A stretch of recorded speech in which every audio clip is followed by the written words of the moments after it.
Happy New Year, everyone, and welcome to another edition of Octagons, Circles, and Squares, an NBC Sports podcast covering the cage, the mat, and the ring. I'm your host, Steven D'Agostino, and 2025 is kicking off on a high note. UFC 311, stacked top to bottom, the main, the co-main, it's all good. One of the names on that card, Umar Nurmagomedov, is fighting in the co-main event. He will break down his fight as well as the rest of the card for us. Speaking of breaking down the card, our betting expert Brad Thomas swings by to get you some money in your pocket to start off the new year. But first, get your day started with Bet the Edge. Jay Croucher and Drew Dinsick have all your betting needs covered, from NFL, college football, NBA, and more. New episodes drop every weekday at 6 a.m. Eastern. Whether you're targeting spreads and totals, circling player props, or looking for value in futures markets, they have it all. Joined now by Umar Nurmagomedov. Umar, thanks for chatting with us. Very super busy week here coming up on the heels of UFC 311. I know you got a big fight coming up for a few reasons. One, it's a huge title fight, but also you're sharing a card with Islam, who's a good friend and teammate of yours. What does it mean to share this card with someone that's that you probably consider a brother of yours?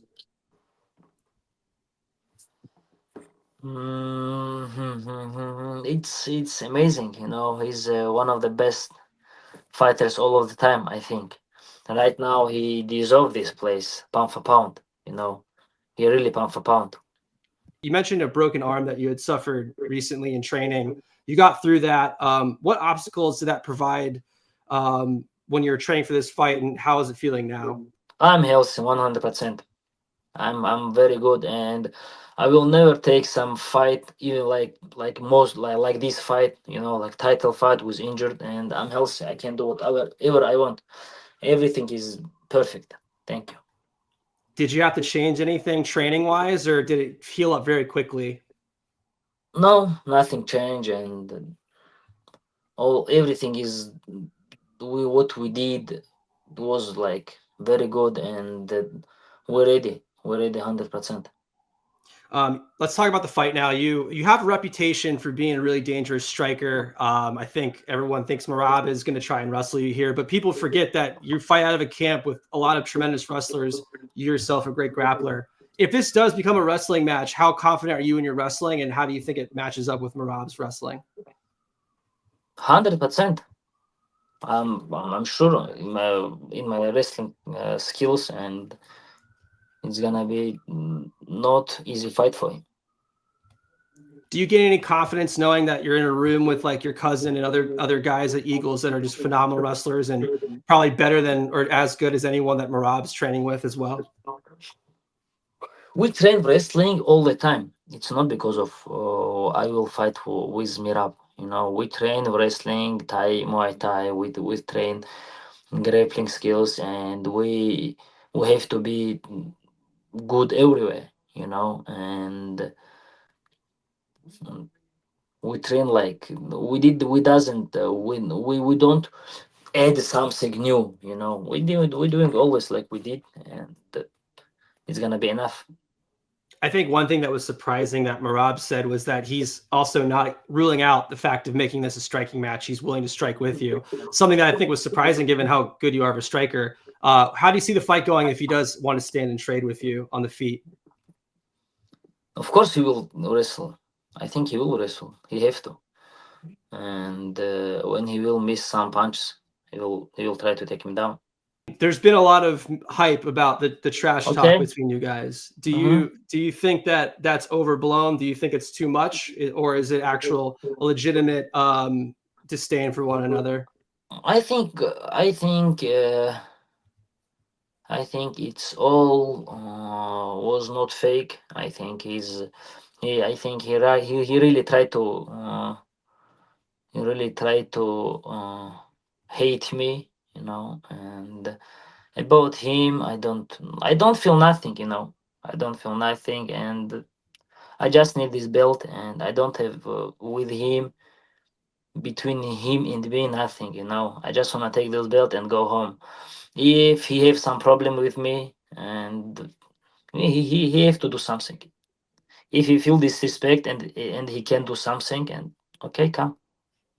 Do you remember where this all started? Because there's a lot of things that in the news where it began, but it's hard to follow. Like from your angle, where do you remember first feeling like this kind of rivalry argument with Merab? It's beginning when they beginning to talk. I'm not deserve. Then it's all beginning. When they said Figueroa deserve more than me, I tell him it's looking like you try to avoiding me. It's looking like you scared to me. Then it's beginning. Then they upset him and Aljamain Sterling too. For the O'Malley fight in Vegas at the Sphere, what were your thoughts watching that fight? Just stylistically there with Merab. I was thinking about O'Malley like about a fighter, a good fighter, and when Merab take him down too easy, I think you know, he's easy match in this division, you know, and he make me a little bit upset. Too easy. He give it to beat him too easy. He even doesn't try to like go ahead to take this win. You know, he just all the time becoming like when he go to the cage like after break, he was like, you know, he was not confidence. He was looking something. You know, he's not going. He doesn't try to do anything. When the fight's over, do you think that you guys could be friends and put it past you, or are you just totally indifferent to it? I will take it any what he want. If you wanna see, if you are watching me to like an enemy, I will his enemy. If you want to watch to me like a friend, I will be his friend. You know, like for me, I don't have a goal to do something bad with Mirab. Anyway, you know, if he don't have this belt, you know, he's not champion. I think we never gonna even argue. You know, it's never gonna happen. This trash talk. I think like that. But when he become a champion and he beginning to avoiding, he beginning to find some reason to not take this fight, and I even don't know how UFC push him, how they make it fight. I don't know. One more question here because I know you're busy. Let's say you get your hand raised for this title fight. You're the new champion. Would you want an immediate rematch, or would you rather do something? I Fight don't someone else? mind why I need to fight rematch with Mirab if I will smash him. For what? I already prove it. I can smash him, and what else? We're gonna see whatever UFC want. O'Malley, whoever, like who's there doesn't matter. Who number one doesn't matter for me. Joined now by our main betting analyst, Brad Thomas. Happy New Year, Brad. First show of the year. Couldn't do it without you. Couldn't do it without your bets. How you doing? How was your holidays, and how excited are you for this card? Dude, I'm doing pretty good. The holidays, the first holiday that my daughter can actually like play with the toys and open boxes. So that was pretty sick. I'm stoked for this card, right? Like if you look at this card, it's quietly stacked from top to bottom. I mean, even you go down like lower in the undercard and you see like Holland's fighting a fight. Like I'm really jazzed for this card. And the fact that we have two really quality title fights is insane. What's funny is the lines, and we'll talk about this a little bit, but the lines for these title fights are kind of interesting. They are very interesting, especially we talked about that co-main event, which we will get to in a minute. But let's hit like hit the main card, but a little lower down. I know you said you're looking at that Jiří Hill fight. So what do you like in that on that bout? Yeah, so I went back and forth on this fight a couple of times. And, initially I was going to take Jiří, right? I was going to take Jiří because I just feel like in fighting, he stands for something a little bit more than just the let's talk about it. Let's hype up these fights. Let's build this up. When we saw Jamahal Hill get knocked out by Pereira, we saw a different side, or maybe a more expanded side of Hill, where like it kind of felt like a crybaby, right? Like every chance he could get, he's kind of reiterated the fact that he got caught. He still believes that he can beat him, and I think that kind of soured me to him as a fighter. But I don't think that actually took away from any of the talent that he has, right? Like this is a fight between him and Jiří about two dudes who are badass dudes, but I have to give the striking advantage to to Jamahal Hill. And even if you like look at the numbers, it's funny, right? Like it's hard to split these two. But if you look at the numbers, they're actually pretty similar, about 55% strike accuracy for both guys. But I just think Jamahal Hill's just a little bit better with his hands. Yuri going to mix it up a little bit. I don't think this goes to the ground, which makes me think Jamahal Hill comes out with the victory. And I watched the interview that Jamahal Hill did when he was talking about Yuri, and he made a very valid point. He said that in Yuri's fights, a lot of times he's like getting worked, right? And Yuri pulls it out. You know, sometimes that's good, but not all the time that's great. And if Jamahal Hill is in a fight with Yuri and he's piecing him up, I think Yuri has a chance to go down. I'm picking Jamahal Hill in this fight. Yeah, the one common opponent, Alex Pereira, which is funny. Like we were talking about this before you taping that. It feels like these guys have fought before because they've been hovering around the title picture for so long. And then you realize, no, they haven't fought yet. They've just had interim belts and they've been in the mix.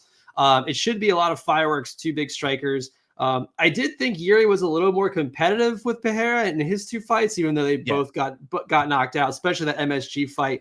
A lot of talk of that stoppage being early. But yeah, to your point, someone's going down. I don't think this is going to last very long.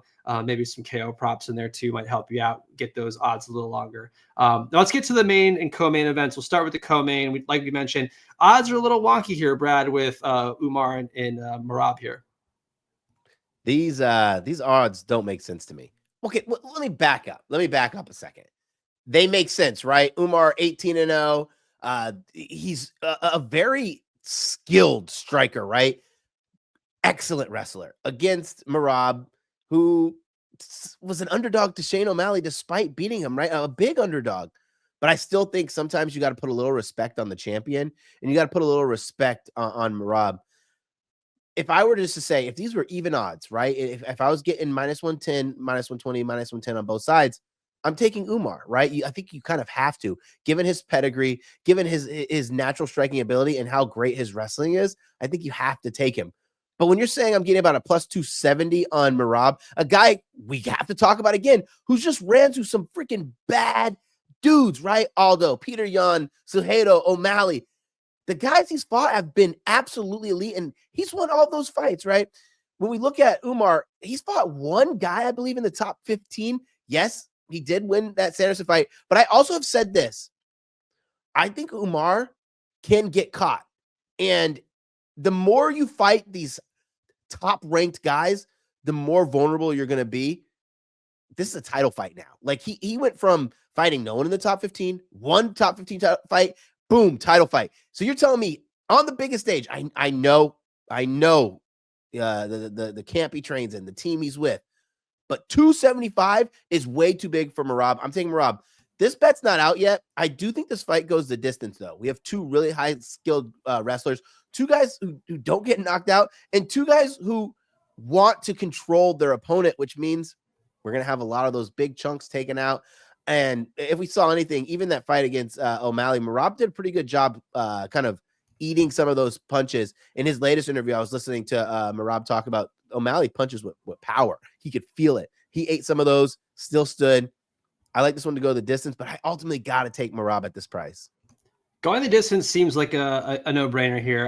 Umar with 9 of his 18 wins going by way of decision. Merab, of his 18 wins, 14 have gone to the judges. So definitely feels like this could be a long wrestling match here. To your point, like, you know, Merab's fought Peter Yan and Sean O'Malley. Say what you want about those guys, but they are very, very good strikers. And you have to ask, are they any worse than Umar here? Like, Umar's great, but I don't know. Like, how we haven't seen much from Umar, to your point. And then you start wondering, is this a last name boost a little bit? Is the public hammering Umar just because of his name, which, by the way, just cousins, not related to Khabib as immediate siblings. But yeah, the style is a little different than your usual Eagles MMA Nurmagomedov that we're used to. A big point strike fighter. Definitely goes the distance. And for those odds on Merab, it's hard not to hammer him at least a little bit here to retain the belt. All right, main event time. Let's talk about, speaking of Eagles MMA, they've got a monopoly on the top of the card. Islam Makhachev's first fight back since beating the Diamond in Jersey last spring. He's fighting in a rematch against Arman Tsarukyan. Brad, how are you betting this fight? Okay, so like you said, rematch. First match went to a decision there with Islam winning. And I want to take this. I'm going to be real clear about this. I want to make sure that I take this fight the over, but not to go the distance. I'm hoping the books set this line somewhere like 3.5, because if it's 3.5, I'll even play like -175 for this to go to 3.5. Islam was pretty adamant that he wants to finish this fight. And he said that he didn't finish this fight the first time these two fought. One thing I texted this to you, Steven, and I thought this was pretty compelling. It looked like Arman there has been, kind of getting like drained right during this camp. And one of the comments that he made, he wants to prove that his grappling is better. I feel like he's spending a lot of time on the mat to improve his grappling. But ultimately, I think Islam wins this. The bet is not out yet, but I'm going to take over rounds. I'm projecting, since the fight to not go the distance is -170, I'm projecting her to set it at 3.5, about -175 juice. I'll take that. I'll take 4.5 if it's closer to even money. So those would be the two bets that I like. I think Islam still wins this. He has a chance to go down as one of the greatest fighters. And what's crazy about Islam that I don't think enough people talk about is he's only going to get better. He's gotten better in every single fight that we've seen. I'm really excited for this fight. If you want to take Arman here at +300, I'm not going to talk you off it, but I think the total rounds, I think we at least start the 5th round. Don't know if it finishes the 5th round, but I mean, if we get good prices, I got to take it. It does seem weird that this is the fight that they've made, given that this is a rematch. And also Arman, he looked okay against Charles, but it was a tight decision. His other fight is against Beneil Dariush, who, I mean, who's really kind of been on a downward trend recently since that loss. So, and before then he's got a loss to Gamrot back there. Yeah. So it's not like, Tsarukyan is this world beater. He's definitely got some holes. And to your point, Islam does seem like the world beater as advertised.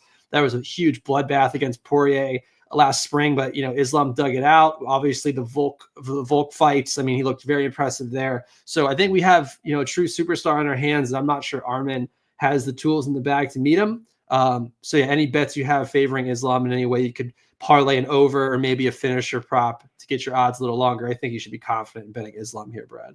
Yeah, I think that you brought up a good point. I think this is a pretty solid same game parlay.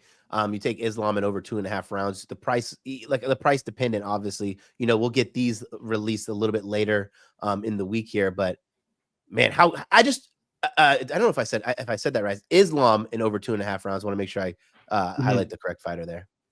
All right. Well, very good. Very excited for our first card of the year, Brad. Very excited. Again, happy New Year. Happy holidays. Thanks for being back. Excited for what 2025 has to offer. If it's anything like this card throughout the year, we're winning big. They're starting off on a strong note. So yeah, we'll see you next time, Brad. Thank you. Dude, thanks for having me as always.